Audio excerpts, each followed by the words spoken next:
شروع اللہ کا نام لے کر جو بڑا مہربان نہایت رحم والا ہے۔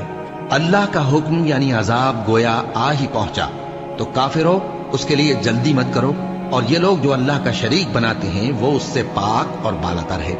وہی فرشتوں کو پیغام دے کر اپنے حکم سے اپنے بندوں میں سے جس کے پاس چاہتا ہے بھیجتا ہے کہ لوگوں کو بتا دو کہ میرے سوا کوئی معبود نہیں، تو مجھی سے ڈرو۔ اسی نے آسمانوں اور زمین کو حکمت سے پیدا کیا، اس کی ذات ان کافروں کے شرک سے بلند و برتر ہے۔ اسی نے انسان کو نطفے سے بنایا مگر وہ کھلم کھلا جھگڑالو بن گیا، اور مویشیوں کو بھی اسی نے پیدا کیا، ان میں تمہارے لیے سردی سے بچاؤ اور بہت سے دوسرے فائدے ہیں، اور ان میں سے بعض کو تم کھاتے بھی ہو، اور جب شام کو انہیں جنگل سے لاتے ہو اور جب صبح کو جنگل چرانے لے جاتے ہو تو ان سے تمہاری عزت و شان کا اظہار ہوتا ہے۔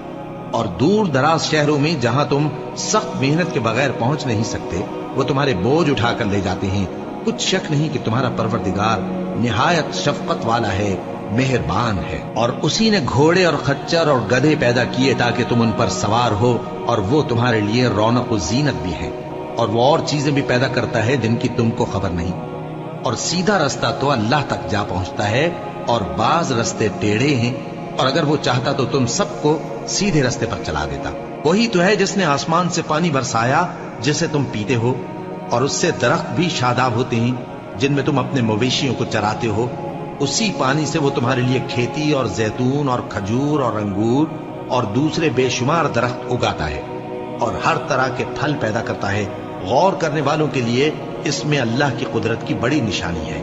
اور اسی نے تمہارے لیے رات اور دن اور سورج اور چاند کو کام میں لگایا، اور اسی کے حکم سے ستارے بھی کام میں لگے ہوئے ہیں۔ سمجھنے والوں کے لیے اس میں بہت سی نشانیاں ہیں۔